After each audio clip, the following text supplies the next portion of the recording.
buy now pay later, it's a trap. It is just like credit card, but एक नया word निकाल दिया ताकि लोगों को नया लगे. Can you explain firstly to our listeners what exactly is EMI? EMI का full form अभी मैंने जैसे बताया equated monthly installment में that word installment consists of the principal component as well as the interest component. What I see today is a 16-year-old is also carrying a credit card given by the parents but has no knowledge how it works. Credit cards are good, they are not bad, but usage of credit card matters. लोगों को ये पता ही नहीं है. Out of the 140 crores of population, more than 90 to 95% is paying taxes. So Indians pay taxes, US citizens pay taxes. Our population is so much. Imagine how much taxes Indians are paying. Why is it that we're still lagging behind? क्या होता है कि सोच ऊपर में बहुत अच्छी होगी सपोज एंड नीचे में एग्जीक्यूशन प्रॉपर तरीके से नहीं होगा तो हमें रिजल्ट्स वैसे देखने को नहीं मिलेंगे. What is the biggest myth regarding taxes that people believe in? The biggest myth is that. So tell me, before someone earns money, they already have a relationship with it. We all have a relationship with money, right? According to you, where does that relationship actually come from? So relationship actually starts pretty early, right from the childhood only. You know what? As we can see from the childhood, we get to see parents discussing about money, and it's about those situations wherein how are the parents reacting to a particular situation. As in, अगर लड़ाइयाँ हो रही हैं with respect to budget कि भाई इस महीने का खर्चा बहुत ज़्यादा हो गया है, I need more money, wife is saying that, and the husband is responding नहीं भाई अब तुमको मैनेज करना ही है.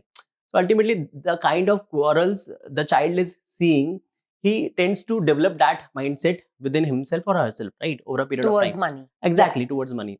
And suppose if in case the parents are discussing it calmly, he understands that it is something which is manageable, right? It is not which is something to be fear of, which they should have fear of. हाँ, क्योंकि अगर घर में stressful conversations होंगी तो बच्चे को लगेगा कि money creates stress. Exactly. And if it's calm, then it's like money is a part of life. Exactly. So what happens is the child is learning throughout his childhood life, and कहीं ना कहीं वो बढ़ते बढ़ते कहीं ना कहीं आगे चल के financial literacy में भी biggest factor बन जाता है. Not the formal education as such. जो mindset बच्चा लेके चलता है बड़ा होता है, it creates the relationship with money as such. So, according to you, what are the most common money beliefs that you see people have, which they inherit from their families? You know what? Money beliefs usually come wrapped as sanskar, not advice from our families only. And कहीं ना कहीं हम बचपन से सुनते आते हैं. There are common money beliefs. To start with, first is पैसे ही सब कुछ है, पैसा ही सब कुछ है, and पैसे के बिना कुछ नहीं है. So in a way, the parents want the child to understand कि भाई पैसे की अहमियत को समझो. And second is पैसे पेड़ पर नहीं उगते. So ultimately, most common. Exactly, most commonly which we hear. Even this is one of the common money beliefs. And then loan मत लो, loan लोगे तो फंस जाओगे. Then जितनी चादर है उतने ही पैर फैलाओ. So there are common money beliefs, and this particularly, you know what, forms the either a fear mindset among a particular person, या फिर कहीं ना कहीं ये उनके माइंड में लेके जा रहा है कि भाई मुझे इतने तक ही बढ़ना है, मुझे ज़्यादा नहीं सोचना है. So it is restricting that particular person as well. Yeah, it's limiting. And yeah, it's limiting that particular person. And कहीं ना कहीं for a growth mindset होना ये चाहिए कि families में discussion होना चाहिए how can a particular person grow over a period of time with respect to their professional or the personal lives. But घर में ज़्यादा negative बातें होती हैं. एंड वो नेगेटिव डिस्कशन से ही बच्चे के माइंड में नेगेटिव आता है. सिंस चाइल्डहुड से ही हम डेवलप करते हैं. एंड ये सारी चीज़ें कहीं ना कहीं over a period of time common money believes बन जाते हैं, which are myths as well, but कहीं ना कहीं वो चीज़ कैरी ऑन होती है. So do you think financial behavior is more emotional than logical? Yes, 100%. 90% it's emotional and 10% it's only logical. I'll relate it with you know what, how people react when market crashes. You know what, 90% of the people take out they stop their SIPs immediately when the market crashes within the span of 3 years only, and 82% of people panic sell. So this kind of behavior, what it is showing that people tend to fear when a crisis happens and they don't want to risk, है ना. So emotional behavior is overriding the logical behavior. As the statistics say, if you stay invested for a particular point of time, let's say for 5 to 10 years, you will see the growth which you have invested for, right? But as soon as something happens, the emotional behavior overrides that particular logic and people start reacting to it. So कहीं ना कहीं I'll definitely say कि 100% it is not 100%, 90% it is emotional and 10% it is logical. Tell us about an instance where you feel like somebody completely lost out by being emotional and not logical, because anything in life we do, the results are different when we are emotional about it and the results are different when we are logical about it, especially when it comes to finance. अगर आपको बताया गया कि इतने % return है, 5 साल लगेंगे, FD for example, इतने साल डालोगे, it's a very logical explanation, 10 years का इन्वेस्टमेंट है, ये FD है, इतना % है, एंड में ये रिजल्ट होगा, Right. बट वो लॉजिक लोग हर जगह नहीं लगाते फाइनेंस में. Right. So tell me about an instance where somebody in your experience or in your know-abouts financially lost out just because they had emotional decisions and not logical. मैं इसको relate करूंगा एक हमारे क्लाइंट के example के साथ में. I will not name him as such. मैं इसको एक्सप्लेन करूंगा मेरे क्लाइंट के साथ में. व्हाट हैपेंड वाज कि he invested in mutual funds and he started with an SIP of ₹10,000. Start कर लिया SIP and he could see the results as well. After 5 years he came to me and he was like कि sir इसमें इतना पैसा बढ़ा नहीं जितना बढ़ना चाहिए था. ये पैसे को अगर ना मैंने गोल्ड में इन्वेस्ट किया होता तो आज आप देखो गोल्ड कहाँ से कहाँ चला गया है. तो आई टोल्ड हिम कि ultimately you need to stay invested for a particular point of time. Every asset और the other has a particular time. चाहे वो फिक्स एसेट हो, चाहे वो आपका लैंड हो, चाहे प्रॉपर्टी हो, चाहे वो आपका गोल्ड हो, चाहे वो आपका म्यूचुअल फंड्स हो, सबके अलग-अलग टाइम फ्रेम्स बने हुए हैं. सिमिलरली म्यूचुअल फंड में जो रिजल्ट आपको दिखेगा, वो दिखेगा 10 टू 15 इयर्स बाद आपको बहुत अच्छा रिजल्ट दिखेगा एंड बेस्ट रिजल्ट दिखेगा 20 इयर्स बाद. सो एसआईपी का मतलब ही ये है कि आपको लंबे समय के लिए चलना है. अब हुआ ये कि he didn't hear to me and उन्होंने जाके पैसे निकाल लिए एंड वो पैसे निकाल के उन्होंने बोला भाई मैं इसको एफडी में डाल देता हूँ.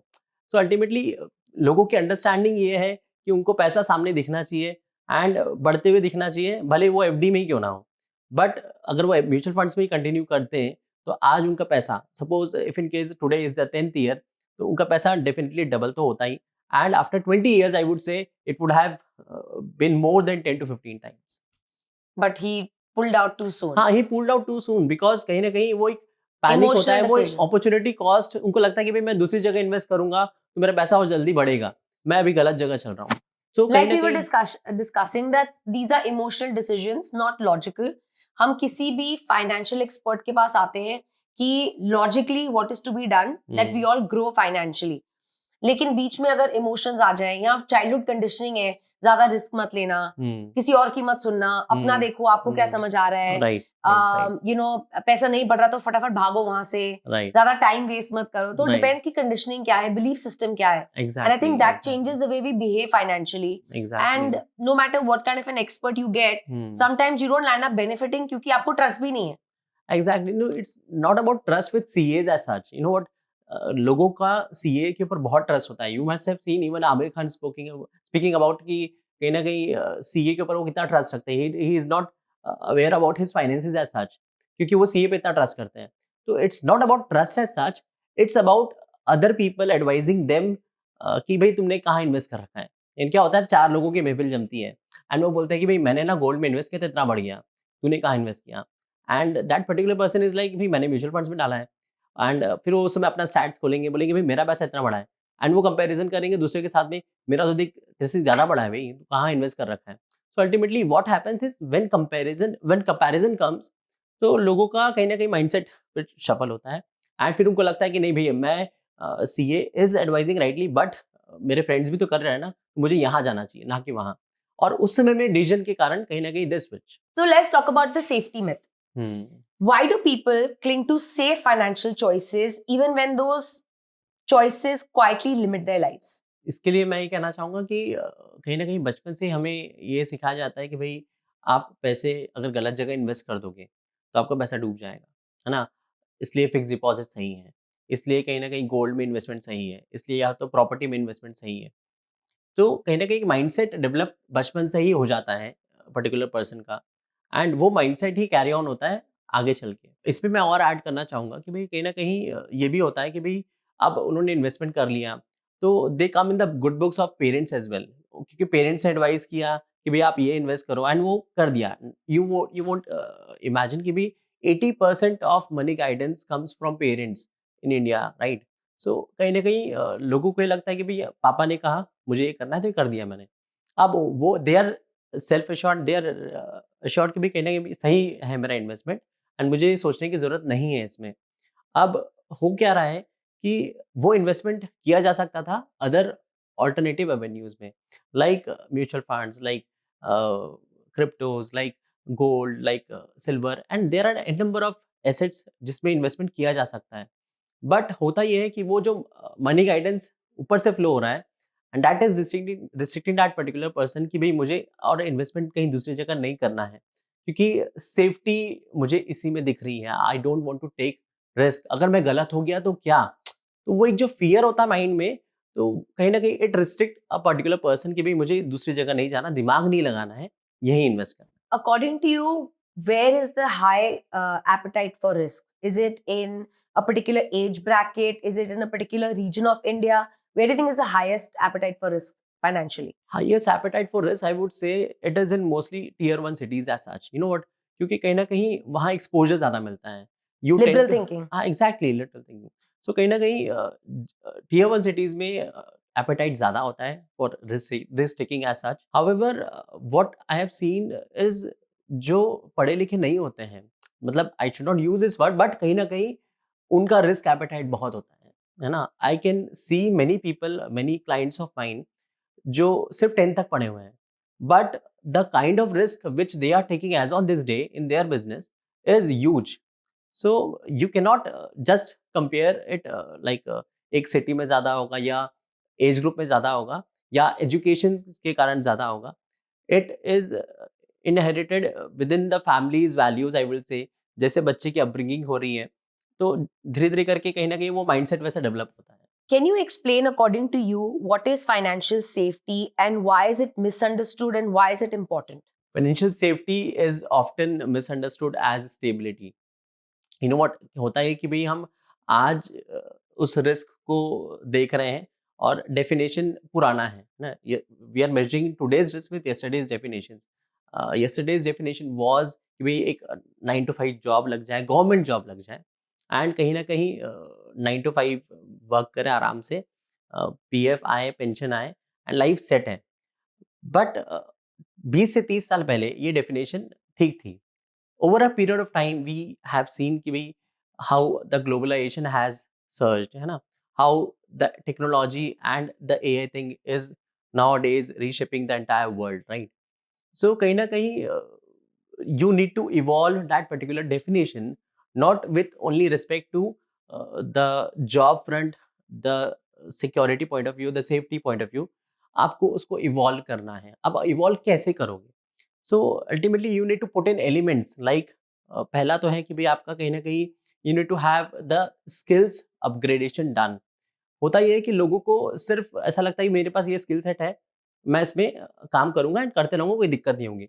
बट आज की डेट में जैसा मैंने कहा, AI is reshaping the world. Correct. तो कहीं ना कहीं यू आर नॉट श्योर, कभी भी आपको ऑटोमेशन एक मेल आ जाएगा एंड आपको आपकी जॉब चले जाएगी। बट अगर आपके पास में एक स्किल सेट होगा और उसके बाद में और एडिशनल स्किल सेट रहेगा, तो you will be confident that you can rebounce, right? और होता ये है कि वो स्किल सेट के साथ साथ अगर आप मल्टीपल सोर्सेज ऑफ इनकम रखोगे, तो कहीं ना कहीं आपका एक सेफ्टी क्वेश्चन भी बना रहेगा। And at the same time this definition जो मैंने अभी कंपेयर किया 20 to 30 ईयर्स पहले जैसा था, this would get evolve and आप कहीं ना कहीं उसको प्रॉपरली मैचअप कर पाओगे। So, Suraj, tell me, according to you, what are the top 5 habits to be financially safe in today's world? That's a pretty good question. You know what? You're asking me about the top 5 financial habits as such. Normally लोग ये पूछते हैं कि भाई top 5 financial areas कहाँ हैं जब मैं पैसे इन्वेस्ट करूंगा या करूंगी, मेरे पैसे बढ़ जाएंगे। But they need to understand कि भाई अगर फाइनेंशियल हैबिट्स अच्छी होंगी तो उनका पैसा भी बढ़ेगा, वेल्थ भी बढ़ेगा, at the same time they would see the growth required. अब कौन सी टॉप फाइनेंशियल हैबिट्स हैं जो होना चाहिए? सबसे पहला है कि यू शुड हैव लिक्विडिटी, है ना? We saw it in the times of Covid कि भी Correct. कैसे पैसे की जरूरत हमें पड़ी, जॉब चलेगी लोगों की, एंड अगर जिनके पास में इमरजेंसी फंड था तो वो कहीं ना कहीं बहुत बड़ा एक सेफ्टी क्वेश्चन था। तो सबसे पहली बात है कि आपके पास लिक्विडिटी अगर होगी ना तो आप टाइम बाय कर सकते हो, एंड आपके पास अगर टाइम होगा तो आप सही डिसीजंस ले सकते हो। तो ultimately liquidity is related to your decision as such. Second, I would say is that you need to avoid the inflation, lifestyle inflation as such. होता क्या है कि आपकी सपोज इनकम बढ़ी एंड आप इनकम बढ़ने के साथ साथ आप अपने एक्सपेंडिचर को भी बढ़ा देते बढ़ाते हो। आपको लगता है ठीक है भाई अभी मेरा प्रमोशन हो गया है, अब मैं अपनी कार भी अपग्रेड करूंगा, अपनी लाइफस्टाइल को भी अपग्रेड करूंगा, एंड होता ये है कि आप वो इन्फ्लेशन लाइफस्टाइल इन्फ्लेशन ट्रैप में धीरे-धीरे फँसते जाते हो। आपकी ईएमआई जो पहले थी वो बढ़ती जाती है, एंड जिस दिन अगर आपका सपोज़ जॉब गया, ये रिसेंटली मेरे क्लाइंट के साथ हुआ भी, you know what he got promoted in his job जहाँ पर he was earning 2 lakhs per month and he shifted to Mumbai.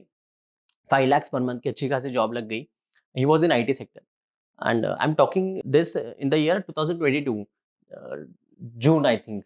अब हुआ ये कि जॉब लग गई, प्रमोशन अच्छा मिल गया, मुंबई शिफ्ट हो गए। प्रीवियसली ही वाज़ इन पुणे।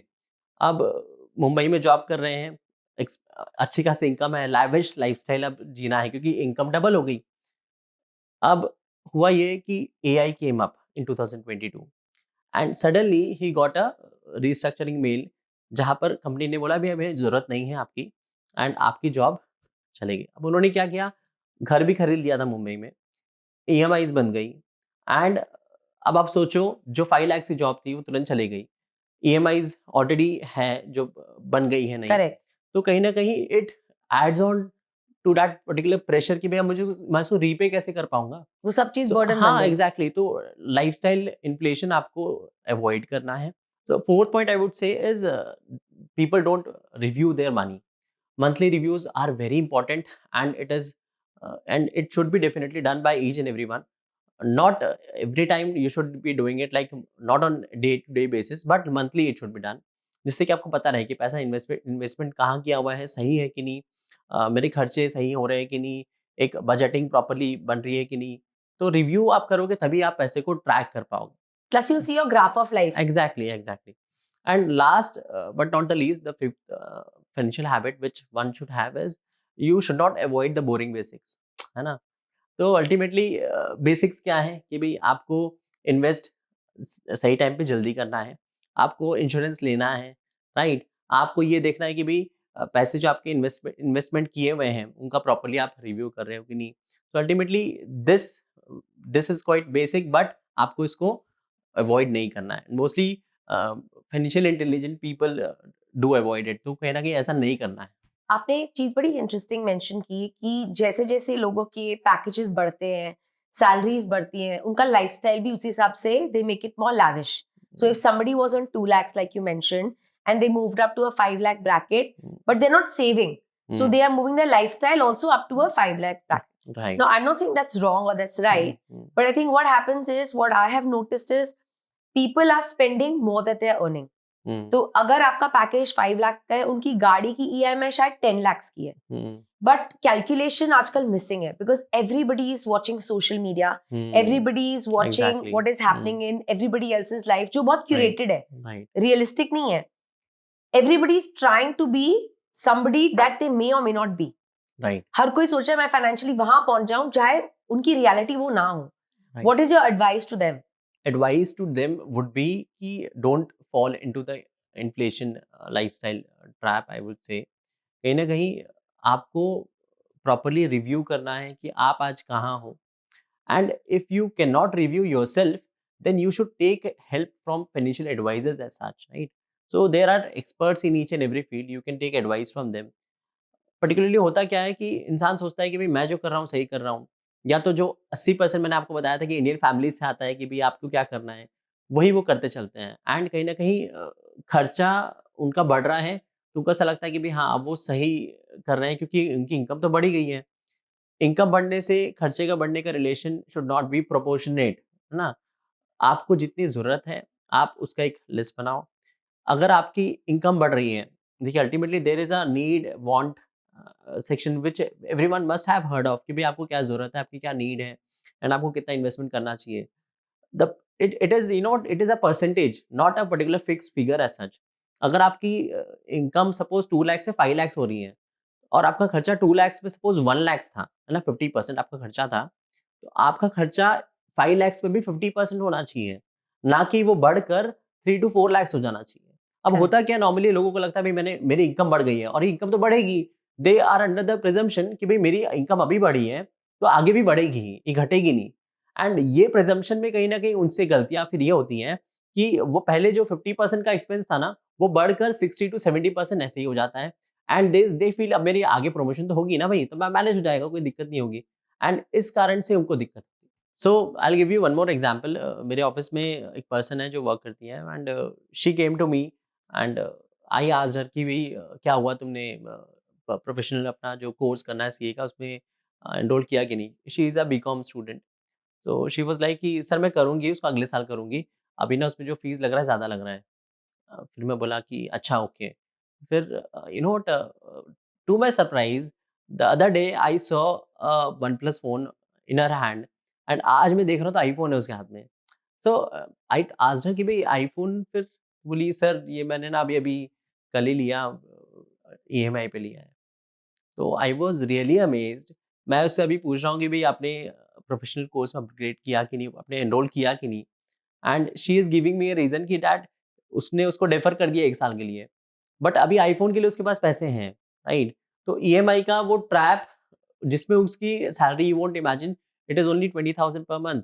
अब ईएमआई उसकी बनेगी कहीं ना कहीं 5 to 6,000 मिनिमम। Correct. अब वो लेगी ईएमआई पे mostly 2 to 3 years।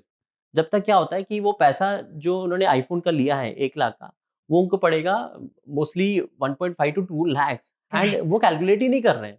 They are just like कि भाई ये जो पैसा, ये जो मैंने आज आईफोन लिया है, ये मैं स्टेटस में लगाऊंगी, इंस्टाग्राम पे लगाऊंगी, स्नैपचैट पे लगाऊंगी, एंड वो एक स्टेटस सिंबल बन गया कि उनके फ्रेंड्स के पास भी आईफोन है तो उन्हें भी लेना है। However, this needs correction. कहीं ना कहीं आज आपको समझना होगा कि भाई आपके लिए वो आईफोन आपकी वैल्यू नहीं क्रिएट करेगा। आपके लिए वैल्यू क्या क्रिएट करेगा? आपके लिए वैल्यू क्रिएट करेगा योर स्किल्स, जो आप अपने साथ लेकर चलोगे, ना कि iPhone. I have seen a lot of young people who would choose the materialistic things that you mentioned over a skill set.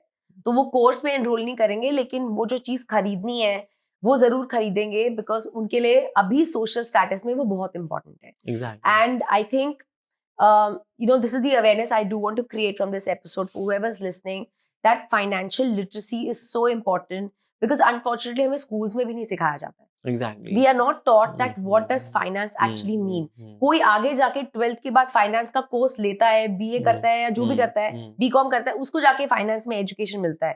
लेकिन बेसिक एजुकेशन जो स्कूल की है आफ्टर 12th, उसमें we don't really learn what finances are, taxes are, financial literacy is ki how you're supposed to manage money.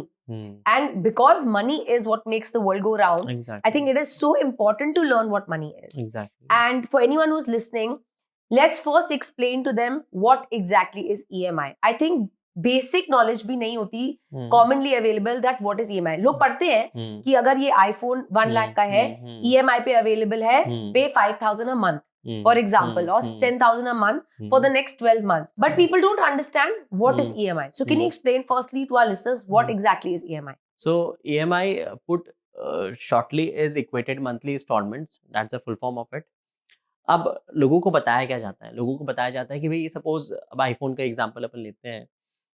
1 lakh का iPhone suppose आ रहा है ना, and 1 lakh के आईफोन में जो बेच रहा है, ही वुड से कि भाई कोई नहीं, आपको 1 लाख का आईफोन है, आपको इसको डिवाइड करके 24 मंथ्स में रीपे करना है। अब नॉर्मली लोगों को लगता है भाई ठीक है, 1 लाख, मुझे 1 लाख ही रीपे करना होगा within a span of 24 months. अब उन्हें ये नहीं पता कि इक्वेटेड मंथली इंस्टॉलमेंट में that word instalment consist of the principal component as well as the interest component. उन दोनों को मर्ज करके एक ईएमआई बनता है। अब उनके माइंड में है कि भाई मुझे तो टोटली 1 लाख ही पे करना है, ये क्लियर नहीं किया जाता शॉपकीपर के द्वारा। अब उनको तो माल बेचना है अपना, राइट? अब जो पर्सन खरीद रहे हैं उनको लग रहा है भाई ठीक है, मैं 24 मंथ्स में पे करूंगी, इससे अच्छा मुझे मेरे लिए क्या हो सकता है। बट अब वो ये नहीं समझ रहे हैं कि उन्होंने क्रेडिट पे लिया है फोन, जिसकी वैल्यू डिप्रिशिएट होने वाली है over a period of time. Correct. क्या होता है, it is not an asset as such, कि एसेट क्या होता है कि जिसकी वैल्यू बढ़े over a period of time, कहीं ना कहीं वो आपके लिए लाइबिलिटी है क्योंकि आपने लोन पे लिया है उसे। अब वो लोन रीपेमेंट आपको करना है, जिसकी ईएमआई है। ईएमआई का फुल फॉर्म अभी मैंने जैसे बताया, it consist of the principal component जो 1 लाख की वैल्यू है, एंड उस पे अगर सपोज इंटरेस्ट जुड़ रहा है 50,000 का, तो आप 24 मंथ्स में 1,50,000 रीपे कर रहे हो। You need to understand that.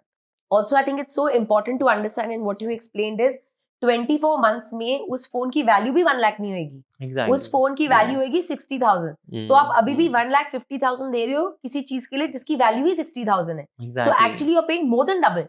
किसी को लग रहा है कि चलो ठीक है 1 ईयर के बाद जैसे अभी 1 लाख का है, मैं अक्यूमुलेट करके 150 भी दे रहा हूँ तो बिग डील, मेरे पास तो 1 साल के लिए वो फोन है, 1.5 साल के लिए वो नया फोन है।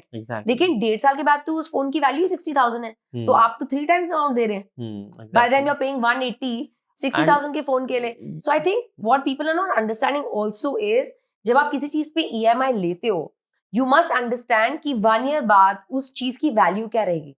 One is what you're saying, initial amount, that is the principal amount plus interest. Also, what is the depreciative value after 12 months? तो अगर आप 12 महीने के लिए किसी चीज के लिए पे कर रहे हैं, 12 महीने बाद भी कैलकुलेट करना चाहिए कि इस चीज की वैल्यू क्या होगी। अभी मैंने ये आईपैड लिया जनवरी 2026, इसकी वैल्यू 2027 जनवरी में क्या होगी, I must calculate before I see the EMI.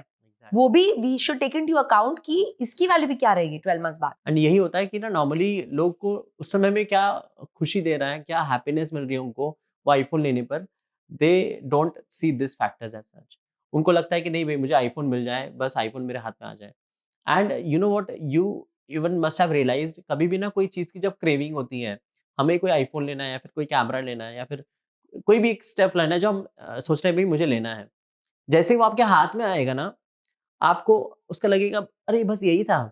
Ultimately उस समय में उसका जो वैल्यू होता है, उस समय वैल्यू गिर जाती है, ना कि बढ़ती है। Law of diminishing returns you must have heard of. तो कहीं ना कहीं कोई भी चीज जब हमें मिल जाती है तो उसकी वैल्यू कम हो जाती है। एंड वो ये नहीं समझ रहे कि इसकी वैल्यू आपकी नजरों में तो कम हो ही रही है, साथ में इसकी वैल्यू हर साल कम होते जा रही है मार्केट में भी, right. So tell me, why do people fall into this trap of EMI, and what are the 5 things we must understand before we fall into this trap of EMIs? So why do people fall into these traps is first कि आज की date में social media pressure is huge. You know what? कहीं ना कहीं EMI not with respect to phones only, EMI with respect to travels also. I can see मेरे client है अभी recently and उनका income tax return मेरे office से जाता है. His income is close to 8 lakhs per year, right? Per year. Per year. मतलब it is not growing that much, but 10% every year it is growing. अब 8 lakhs, that means he is earning close to 60 to 70,000 per year. अब Per month. उसपे per month, sorry, per month. अब उसमें भी ऐसा है कि उसमें भी इन हैंड कैश कम आ रहा है, कुछ पीएफ में भी कट रहा है, कुछ बाकी में भी जा रहा है, but every 6 months he is travelling one city और द अदर, है ना। अब लैविश स्पेंडिंग भी कर रहे हैं, तो अल्टीमेटली उनको ये चीज समझना होगा कि भाई ये चीज वो कर रहे हैं वेदर दिस इज राइट और wrong, and just to put on status on Instagram कि भाई हाँ even we are living our life and all. But as I said earlier as well, आपका नीड वांट एंड कहीं ना कहीं reality of your financial situation. reality of your financial situation, reality should be checked for sure. So Suraj, tell me, according to you, what are the 3 top pros and 3 top cons for to fall into this trap of EMIs? So top 3 pros and cons, I'll say कि सबसे पहली बात है कि आपको एक safety cushion मिल जाता है, आपको एक बार में पूरा पैसा नहीं देना है, राइट। आपको EMIs पे देना है। Suppose if anyone is buying a car and the car value is suppose 20 lakhs, तो उसे 20 lakhs एक बार में डाउन पेमेंट नहीं करना है। अब वो 20 lakhs का कहीं ना कहीं EMI पे उनको पे करना है हर महीने। Suppose EMI is coming around to be 60 to 70,000 per month. अब उनके लिए फायदा क्या है इसका? फायदा ये है कि जो बचा हुआ पैसा है, they can invest it in a particular asset, be it mutual funds, be it gold, be it silver, be it any kind of asset as such. तो उससे उनको रिटर्न्स जनरेट होगा। अब वो जो रिटर्न्स जनरेट होगा वो कहीं ना कहीं उनके लिए एक फायदा बन सकता है over a long period of time, and that can pay for the EMI. And that can pay for the EMI as such, right? Correct. So ultimately, even I always profess this point कि कहीं ना कहीं आपको, अगर आप कोई asset खरीदना चाहते हो और अगर आप EMI पे खरीदना चाहते हो, तो सबसे पहले आप ये इंश्योर करो कि उतना पैसा आप या तो एफडी या फिर म्यूचुअल फंड में इन्वेस्ट कर दो। अब उससे जो रिटर्न्स आ रहा है ना, उससे ये ईएमआई आपकी बढ़ते जाएगी, आपको कोई प्रॉब्लम भी नहीं होगी। तो पहला तो ये है कि भई ईएमआई से आपको जो पैसा बच रहा है, वो आप इन्वेस्ट करके कमा सकते हो। नेक्स्ट एक कहीं न कहीं माइंड में जो फ़ियर होता है कि भई अगर हमने पैसा आज दे दिया और ये पैसा एक बार में चला गया, तो एक कंट्रोल जाता हुआ दिखता है कि पैसे का। उनको लगता है भई आज एक बार में मुझे देने की ज़रूरत नहीं है, मैं इसको आराम से बार-बार करके दे सकता हूँ। आगे चल के मैं बेचूँगा तो पैसा और भी आ जाएगा। तो वो भी एक माइंड में रहता है कि भई कंट्रोल एक बार में जाने नहीं देना पैसे का। थर्ड ईएमआई का अगर मैं प्रोज़ में बोलूँ तो कहीं न कहीं लोगों को ये भी लगता है कि भई जो पैसा उनके पास में बचा हुआ है, they can invest in business और अगर कोई इमरजेंसी आई, तो वो भी उसमें भी यूटिलाइज़ कर सकते हैं। तो ईएमआईज़ के pros this are the pros and I will speak about the cons now. तो ईएमआई का सबसे बड़ा कॉन ये है कि उसमें इंटरेस्ट जुड़ा हुआ है। If you are taking no interest cost EMI then it is fine, there is no issue as such. उसमें भी कहीं ना कहीं processing fee and all involve होती है, बट उसमें आपका कॉस्ट कम रहता है।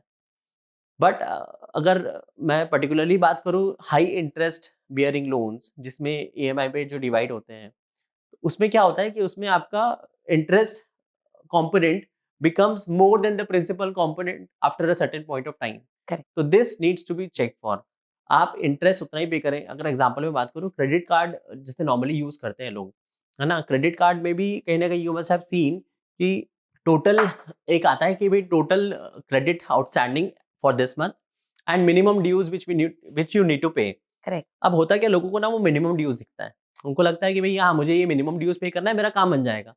बट उनको वो ये नहीं समझ रहे हैं कि वो मिनिमम ड्यूज पे करके जो बचा हुआ पैसा है उस पे उनको हर महीने 4% इंटरेस्ट लग रहा है। राइट, अब आप सोचो साल भर में अगर आपका वो इंटरेस्ट लग रहा है तो that means you are paying close to 48 to 50% as interest only.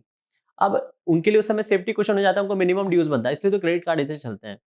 तो ईएमआई का one of the major cons is this कि इंटरेस्ट अगर हाई है तो definitely it would bend your not be beneficial. हाँ, it would not be beneficial as such. Third, I would say is that EMI में लेने से लोगों को लगता है कि भाई हाँ, you must have seen that movie Tara Rum Pum. If you can recall, उसमें भी ना Saif Ali Khan what he did was कि हर चीज EMI पे लेता था, है ना, चाहे वो कार हो चाहे वो घर हो। एंड एक दिन when जब उसका एक्सीडेंट होता है उस फिल्म में, तो उसके बाद में जॉब चले जाती है।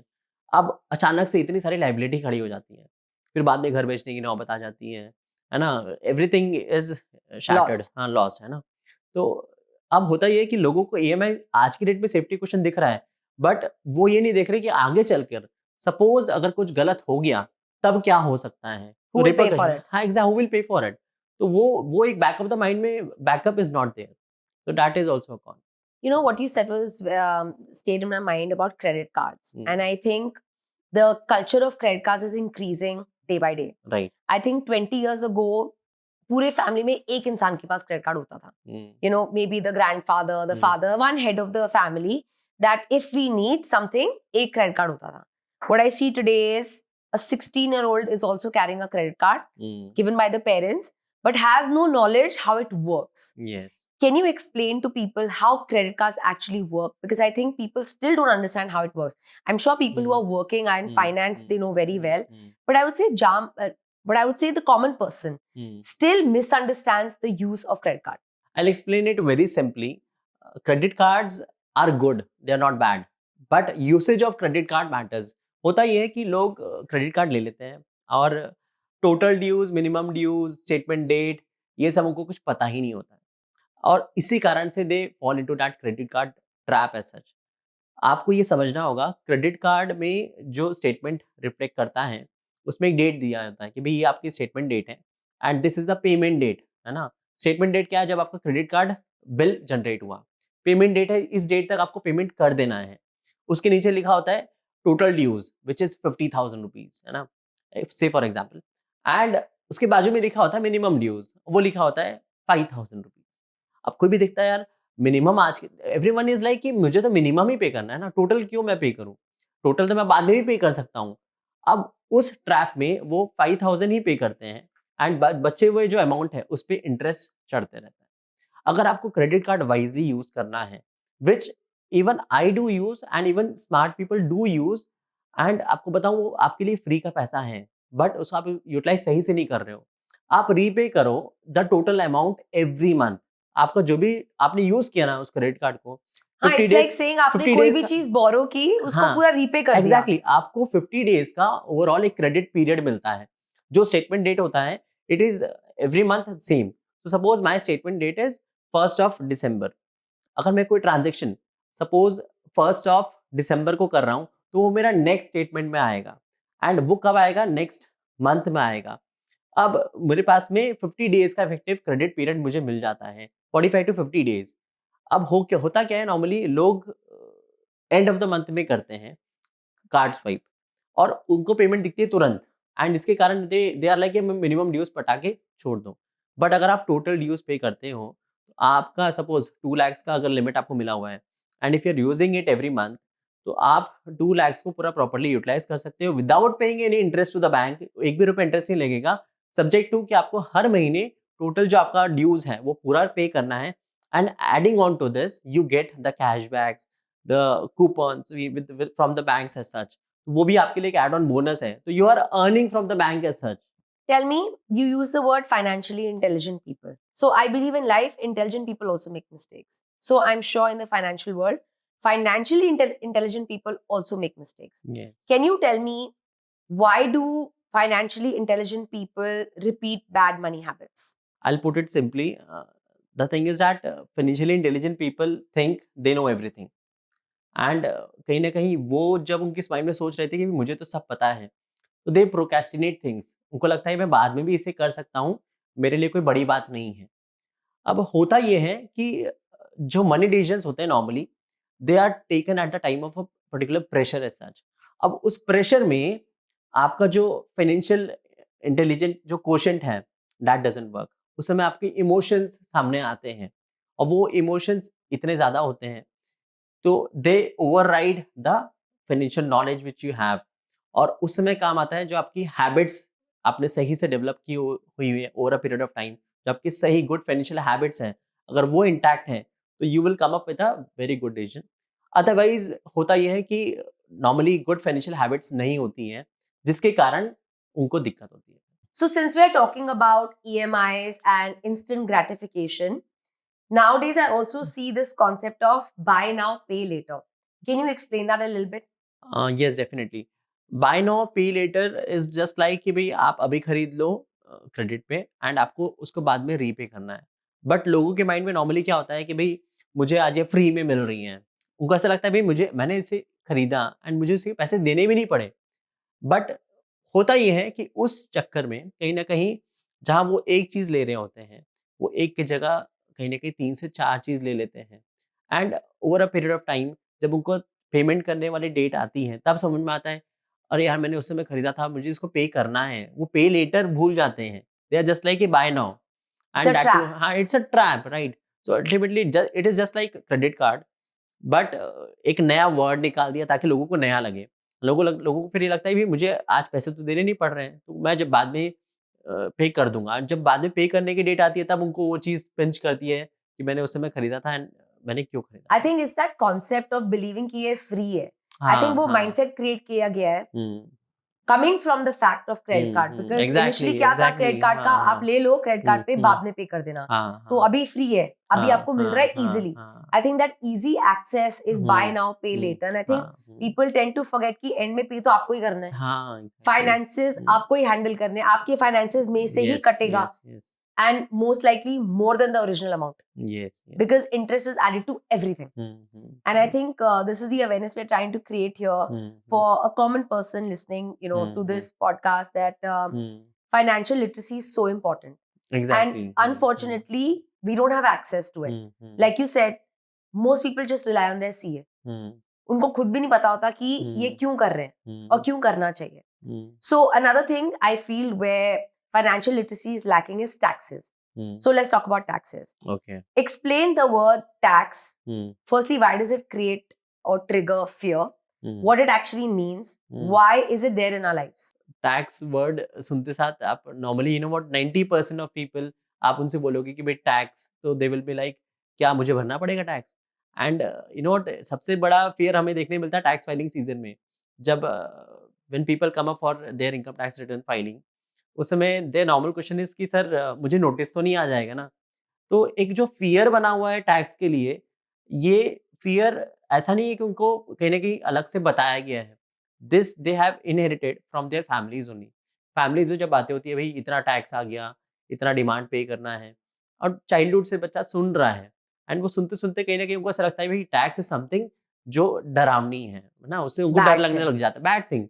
और कहीं न कहीं टैक्स अगर मैं बात करूँ, if you have to explain tax to a particular child, तो normally you must have seen that meme also, जिसमें देयर इज दिस थिंग कि भाई बच्चे को आप आइसक्रीम दो, एंड ना उसमें से आप ना 30 या 40% आइसक्रीम खा के दो, एंड उनको बताओ, देखो बेटा, ये जो तुम्हें बच्ची की आइसक्रीम मिली है ना, दिस इज हमने, जब आपका पोर्शन चला गया है, दैट वाज टैक्स, एंड ये बचा हुआ पोर्शन है वो आपके पास रहेगा।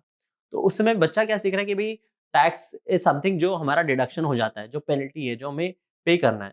तो they are not learning that thing कि भाई ये चीज़ हमारे लिए, अगर हम टैक्स पे करेंगे तो it is a responsibility, it is not a risk to us, क्योंकि आज अगर हम टैक्स पे करेंगे तो economy would get the desired growth जो मिलना चाहिए।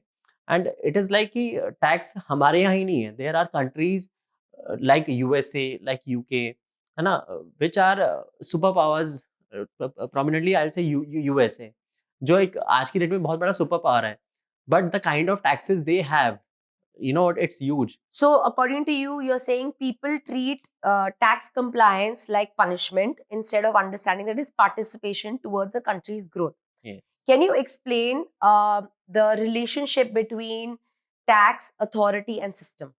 To start with, tax is something which every individual has to pay. कहीं ना कहीं आपकी इनकम जब बढ़ती है तो एक स्लैब के बाद में every person is liable to pay. Right now it is 4 lakhs। Rebates अगर आप हटा दो तो 12 lakhs तक इस साल से कोई टैक्स नहीं लगना है। तो ये अगर आपकी आप yearly salary है या monthly? ईयरली सैलरी है, Okay. तो ईयरली सैलरी अगर आपकी 12 lakhs है तो आपको कोई टैक्स पे करने की जरूरत नहीं है। बट उसके ऊपर आप जाते हो तो टैक्स पे करना होता है। एंड टैक्स कैसे पे करना है, गवर्नमेंट ने उसके लिए स्लैब्स बना रखे हैं कि भाई इस स्लैब में आप जाओगे तो आपको इतना परसेंटेज पे करना है, इस स्लैब में आप जाओगे तो इतना परसेंटेज पे करना है। तो it is quite defined as such, there is nothing like कि आपको कोई भी कुछ भी टैक्स गवर्नमेंट से डिमांड आ जाएगा। So now coming to the structure part, so there are N number of taxes as such, जिसमें डायरेक्ट टैक्स आता है, इनडायरेक्ट टैक्स आता है, जिसमें कहीं ना कहीं other taxes like property taxes, municipal taxes. तो everything is defined as such in the structure system of the economy, but coming to the authority part, लोगों के माइंड में जो रहता है, लोगों के माइंड में रहता है कि भाई मुझसे टैक्स बहुत ज्यादा लिया जा रहा है, दैट फियर इज देयर कि भाई मैं ही टैक्स क्यों पटाऊं। एंड कहीं ना कहीं that thing is not properly installed amongst a particular individual कि भाई टैक्स आपकी रिस्पॉन्सिबिलिटी है, ना कि आपके लिए रिस्क है। I just explain the ecosystem as well. This money which you are paying as taxes, ultimately it is going in for countries development. Like अगर हम आज देख रहे हैं रोड्स हैं, चाहे वो इंफ्रास्ट्रक्चर हैं, चाहे वो इलेक्ट्रिसिटी है, ईच एंड एवरीथिंग, ये हमें गवर्नमेंट कैसे दे पा रही है? गवर्नमेंट के पास भी पैसा आना चाहिए in the form of taxes, और वो टैक्स कलेक्ट करके गवर्नमेंट कहीं ना कहीं पब्लिक वेलफेयर के लिए यूटिलाइज करती है। So Indians pay taxes, US citizens pay taxes. Our population is so much. Imagine how much taxes Indians are paying. Other countries are ahead of us in terms of how their roads are built, their hospitals are functioning, their education system is in place. Why is it that we're still lagging behind? This is because of the reason that what the leadership is thinking at the top level, and the execution at the core level, the missing element is in between. क्या होता है कि सोच ऊपर में बहुत अच्छी होगी सपोज, एंड नीचे में एग्जीक्यूशन प्रॉपर तरीके से नहीं होगा, तो हमें रिजल्ट्स वैसे देखने को नहीं मिलेंगे। आज अगर मैं बात करूँ तो इंडिया के पास भी टैक्सेस के रूप में बहुत पैसे आते हैं, but there are every now and then we come up, we hear something और द अदर कि ये स्कैम हुआ है, वो स्कैम हुआ है। So The chain is not proper. हाँ, the chain is not proper as such. Tell me, why do otherwise responsible adults, responsible citizens, why do they completely avoid learning about taxes? See learning about taxes is a thing जो हमें बचपन में कहा ही नहीं जाता है, या फिर हम जैसे जैसे बड़े होते हैं कोई हमें बोलता ही नहीं है कि आप टैक्स समझो। होता क्या है कि बचपन से देखते आते हैं कि भाई आपको टैक्स फाइलिंग करना है, आप सीए के पास जाओ या एडवोकेट के पास जाओ एंड आप उनसे करवा लो। पापा एक एडवाइस कर देते हैं कि भाई सीए साहब के पास चले जाओ, उनसे बस करवा लेना। तो माइंडसेट हमेशा से ऐसा बना हुआ है कि हमें ये चीज़ करवानी है, ना कि हम खुद कर सकते हैं। तो वो लर्निंग एक होता ही नहीं, माइंड में आता ही नहीं कि भाई मैं भी सीख लूँ उसे। अब अल्टीमेटली टैक्स इतना कॉम्प्लिकेटेड भी है जो ईज़िली समझा नहीं जा सकता। तो कहीं न कहीं लोगों के माइंड में ये भी आता है कि यार अगर मैं इसे सीखूँ और अगर मैं उसे इम्प्लीमेंट गलत तरीके से करूँ, तो कहीं न कहीं मुझे नुकसान ना हो जाए। अब इस डर के कारण भी एक लर्निंग का एटीट्यूड डेवलप नहीं होता है। And even people have this thing कि भाई little knowledge is a dangerous thing, right? So उनको लगता है भाई आधी-अधूरी इन्फॉर्मेशन से हम नुकसान ही करेंगे अपना। Correct. अब उस चीज़ को अवॉइड करने के लिए they don't learn, they depend on professionals as such. So tell us, according to you, Suraj, what is the biggest myth regarding taxes that people believe in? The biggest myth is that you know what, you need to pay only income tax at the end of the year while filing your return of income. But I would say कि लोगों को ये पता ही नहीं है कि out of the 140 crores of population which India has approximately, I feel more than 90 to 95% is paying taxes. अब कैसे, मैं आपको बताता हूँ। आप डायरेक्ट टैक्स जो होता है वो आपकी इनकम पे आप स्लैब वाइज ईयर एंड पे करते हो। बट आज अगर कोई रिक्शे वाला है, अगर वो कहीं जाकर खाना खा रहा है, तो वो भी टैक्स पे कर रहा है and he is not aware of it. अगर कोई पान वाला है, वो अगर कहीं ना कहीं जाकर कोई रेस्टोरेंट में खाना खा रहा है, तो even he is paying taxes on that as well. अब होता क्या है, लोगों को नॉर्मली सिर्फ डायरेक्ट टैक्स पता है, इनडायरेक्ट टैक्स लोगों की नॉलेज में नहीं है। आप अगर आज शॉपिंग करने जा रहे हो, आप कोई भी कंपोनेंट, कोई भी आइटम खरीद रहे हो, उस तो पे वो आइटम पे टैक्स टैक्स है। लगे, हाँ। And normally you know what I hear people से, मुझे टैक्स नहीं देना पड़ता साल भर में, मतलब मेरा स्लैब लिमिट के नीचे रहता है, या तो मैं अवॉइड कर लेता हूँ। But you can avoid the direct tax component. Indirect tax आप अवॉइड कर ही नहीं सकते। आप रोज पे कर रहे हो किसी रोज ना पे किसी कर चीज पे। किसी ना किसी चीज पर आप रोज पे कर रहे हो, और वही चीज डिटरमाइन करती है कि आप उसको कैसे रिड्यूस कर सकते हो या नहीं कर सकते हो। होता ये है कि लोगों को दिखता है कि भाई उनकी इनकम बढ़ गई है, खर्चा बढ़ गया है। बट अगर आप आज 200 रुपीज कोई लोकल फूड जॉइंट पे खाना खा रहे हो, है ना, आप 200 रुपीज स्पेंड कर रहे हो। आप अगर कैफे में गए 700 टू 800 रुपीज लगा। वही अगर आप रेस्टोरेंट में गए तो सपोज 3000 3000 टू 4000 आपने पे किया। अब आपको ये समझना होगा कि ये इन सब में आपका टैक्स कंपोनेंट भी बढ़ रहा है, करेक्ट। राइट? वो टैक्स कंपोनेंट भी आप पे कर रहे हो, है ना? Although it is invisible to you, आप पर पे कर रहे हो गवर्नमेंट को। सो आई वुड से जो भी कंज्यूम कर रहा है इंडिया में, ही और she is paying taxes.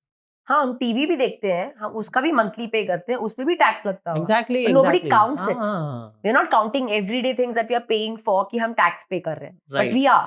Right. What according to you is something that one must understand, every human being should understand about tax that we don't understand? The thing which you should understand is that tax is something which you should not be afraid of. Instead, if you develop the proper learning, तो आप उसे आराम से manage भी कर सकते हो। And at the same time अगर टैक्स को आप प्रॉपरली प्लान करोगे, तो आप उसे कहीं ना कहीं सेव भी कर सकते हो।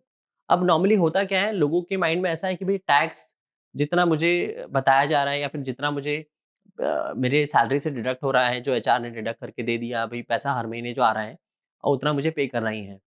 Most of the people they don't plan their taxes as well. कहीं ना कहीं planning is very important which they forget. And कहीं ना कहीं ये भी चीज़ इंपॉर्टेंट है कि if they know the basics also, तो कहीं ना कहीं वो प्लानिंग अच्छे से कर सकते हैं। तो वो चीज़, इंस्टेड ऑफ लर्निंग एटीट्यूड, एक माइंड में फियर डेवलप हुआ है कि भाई टैक्स से हम दूर रहो, टैक्स हमारे लिए नहीं बना है, हम अगर उसमें पढ़ेंगे तो हमें नुकसान हो जाएगा। ऐसा नहीं है, tax is quite easy to understand. अगर आप पूरा नहीं समझ सकते तो एटलीस्ट बेसिक्स तो समझो। जैसे जैसे अभी मैंने बताया direct tax, indirect tax, it is basics आपको पता होना चाहिए। You know, there's another common mentality that we have is मेरे को कैश में पेमेंट कर देना.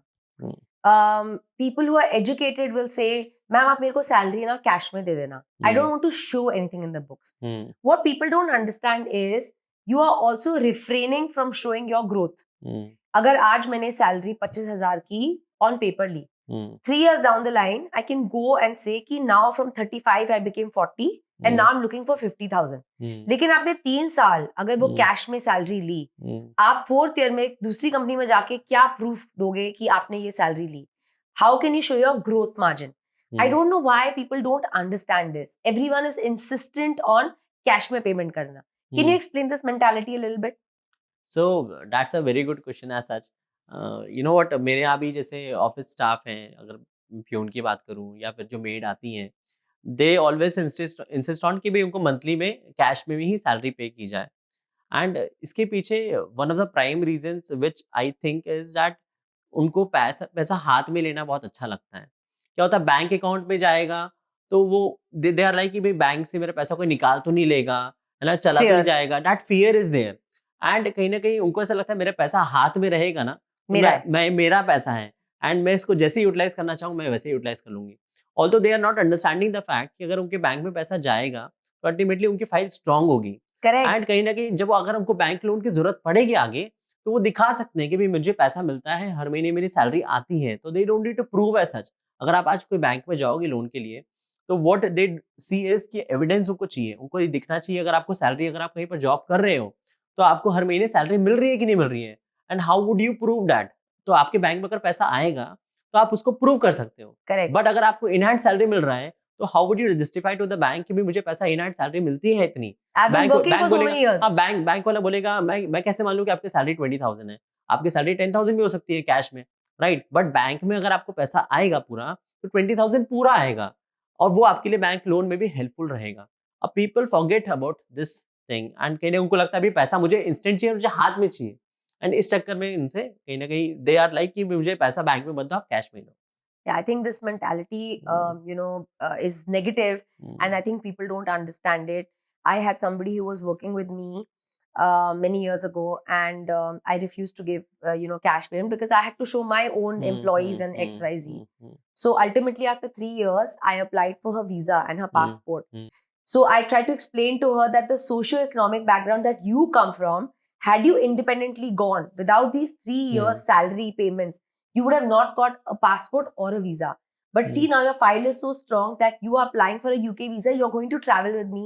And took her so long to understand कि 3 साल की payment account में लेके उसकी financial status, file, everything becomes strong compared to her taking cash. But I think ये लोग नहीं समझ पाते easily because like you said, the Indian mentality is हाथ में आएगा तो मेरा है, नहीं तो मुझे पता ही नहीं वो cash गया कहाँ, वो payment गई कहाँ. Exactly. You know what? Same thing happened with my client. You know what? He has got a huge chunk of properties in Bhilai, as such, where I stay. And उनका return filing नहीं होता था, है ना. And they came to मी कि sir मुझे ना UK का वीज़ा नहीं मिल रहा है, उसमें they are asking for the net worth, पर मेरे बुक्स ऑफ अकाउंट्स में कुछ दिखाया हुआ नहीं है. अब मैं क्या करूँ? तो आई आस्क्ड हिम फर्स्ट कि भाई आपने क्यों नहीं फाइलिंग किया अभी तक? बोला सर हमारा मोस्टली कैश का ही बिजनेस है, तो हमें ज़रूरत नहीं पड़ी कभी. बट अब हम जब ट्रैवल करने जा रहे हैं तो वीज़ा इज़ रिक्वायर्ड. सो आपके पास बैंक में अगर सपोज 1 to 2 करोड़ भी ऐसे ही पड़ा हुआ है, बट अगर आपको वीज़ा नहीं मिलेगा आप ट्रैवल नहीं कर सकते हो. तो Correct. ये चीज़ इम्पोर्टेंट इतनी ज़्यादा है कि आपको कहीं ना कहीं समझना होगा. Each and everything is required, चाहे वो बैंक में पैसा लेना हो, चाहे वो फाइलिंग्स हो, each and every compliance which you are required to do. अगर आप ये नहीं करोगे तो उसका कहीं ना कहीं आपको आगे चल के रिपोर्कशन देखने को मिलेगा. Correct. Right. So I'd like to ask you a closing question, Suraj. Tell me, if money is a mirror, what do you think it reflects about a person's inner world? If money is a mirror, then I would say it doesn't changes the character of a person. You know what? Money just magnifies what's already inside.